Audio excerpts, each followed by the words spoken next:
Welcome to Pro English Stories.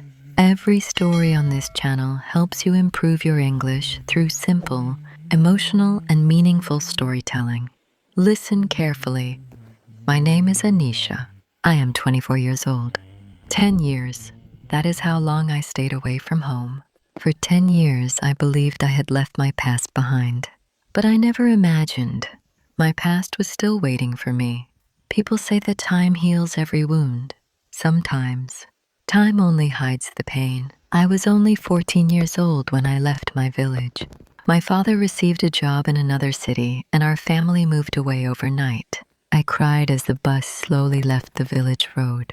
My best friend waved until I could no longer see her. My grandmother stood outside our old house holding her walking stick. She smiled, but I could see tears in her eyes. That was the last time I saw her. Life in the city was different. The streets were crowded. The buildings were taller. Everything moved too fast. Slowly, I became busy with school, college, and work. Calls became shorter. Visits became fewer. Then, they stopped completely. Every year, I told myself, I'll visit next summer. But next summer never came. Now, at 24, I finally had a reason to return. My father looked at me one evening and quietly said, "Your grandmother's house will be sold next week." My heart skipped a beat. Sold? He nodded. There is no one left to take care of it. For several seconds, neither of us spoke. Then I whispered, "I want to see it one last time." The next morning, I packed a small bag. The journey back felt strangely familiar. The mountains, the narrow roads, the green fields. Everything looked smaller than I remembered, but somehow it felt warmer. When the bus stopped at the entrance of the village, I stepped outside. A cool breeze touched my face. For a moment, it felt like I had traveled back in time. The same old bakery, the same little mosque, the same river. Only, the people looked older. I slowly walked toward my grandmother's house. Every step brought back another memory. I remembered chasing butterflies, playing hide and seek, listening to bedtime stories, laughing until sunset. It all felt so close, yet so far away. When I finally reached the house, I stopped. The wooden gate was broken. The garden was covered with weeds. The windows were dusty. The house that once felt full of life now stood in complete silence. I pushed the old gate open. It made the same creaking sound I remembered as a child. Inside, everything had changed. The furniture was covered with white sheets. The walls had faded. The clock had stopped. It felt as if time itself had frozen inside that house. I slowly entered my grandmother's bedroom. Her rocking chair was still there. Her old glasses rested on a small table. For a second, I almost expected her to walk through the door and smile. But the room remained silent. I sat beside the window. Tears rolled down my face. "I should have come earlier," I whispered. "I should have visited." The silence answered me. As I stood up, something caught my eye. One floorboard near the bed looked slightly different. Curious, I knelt down. After a little effort, the wooden board lifted. Underneath, there was a small metal box, covered in dust, locked. My hands began to shake. Why would my grandmother hide something beneath the floor? I searched around the room. After several minutes, I found an old key inside her sewing basket. It fit perfectly. The lock opened with a soft click. Inside the box, there were only 3 things: a faded photograph, a silver necklace, and an old envelope. My name was written on it, Anisha. My heart almost stopped. How could she have written my name? Years before I returned? With trembling hands, I opened the envelope. Inside was a letter. The handwriting was unmistakable. It was my grandmother's. The first line made my eyes fill with tears. My dear Anisha, if you are reading this, it means you finally came home." I couldn't breathe. She had known. She believed. One day, I would return. I continued reading. "There is something our family never told you." I frowned. "What secret?" "You deserve to know the truth before this house belongs to someone else." Every word made my heart beat faster. Before I could read the next page, someone knocked loudly on the front door. I quickly folded the letter. The knocking became louder. "Who's there?" I asked. A deep voice answered. "You shouldn't be inside that house." I froze. I've been looking for that letter for many years. My hands tightened around the envelope. How did this stranger know about the letter? Who was he? And what family secret had my grandmother been hiding for all these years? The man looked at me with tired eyes. "I've been looking for that letter for many years," he said quietly. My hands began to shake. "Who are you?" I asked. He took a deep breath. "My name is Daniel. I was your father's best friend."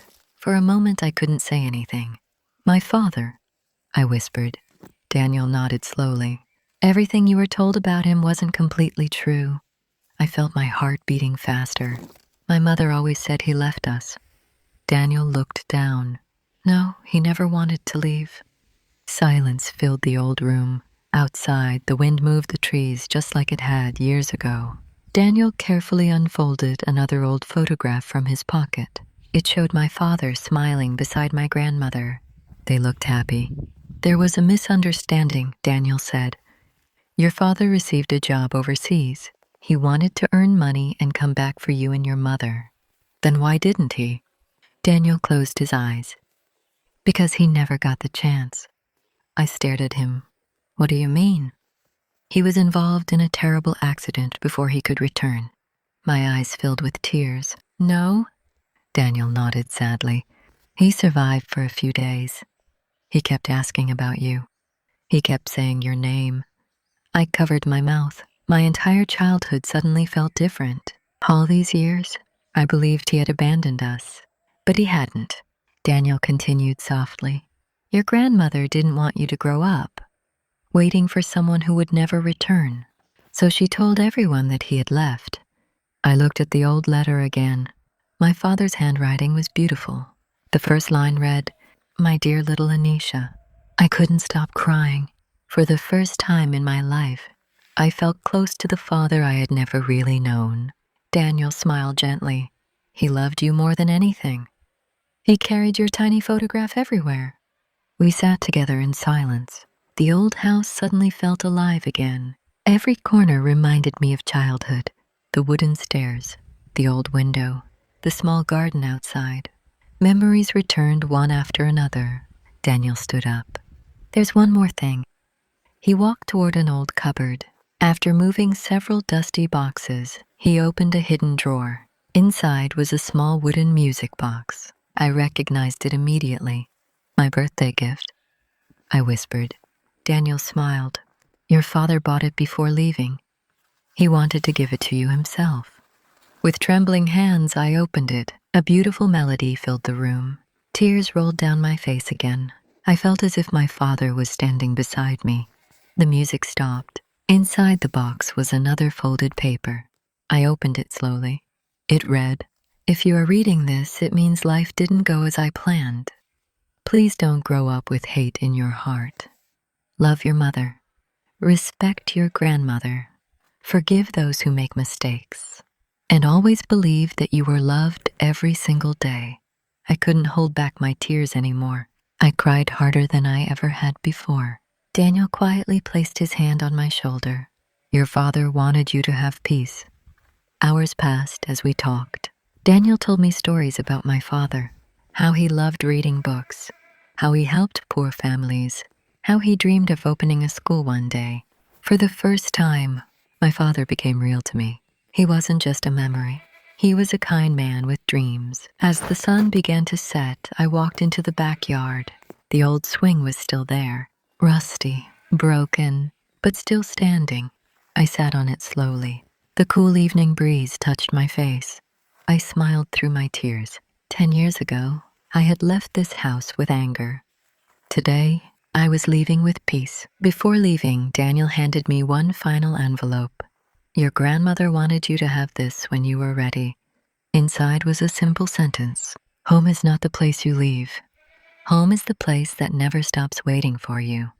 I looked around one last time. The house wasn't perfect. It was old, quiet, full of memories, but it would always be my home. As I closed the gate behind me, I realized something important. Sometimes life keeps the truth hidden, not to hurt us, but to protect us until we are strong enough to understand it. That journey back home didn't just help me find my family, it helped me find myself, and for the first time in many years, my heart finally felt complete. Sometimes the truth arrives late, but it can still heal a lifetime of pain. Never judge someone's story until you know the whole picture. Forgiveness, love, and family are often waiting on the other side of understanding. Thank you for listening to this story. Don't forget to like, share, and subscribe to Pro English Stories for more emotional English stories that help you improve your English while enjoying meaningful storytelling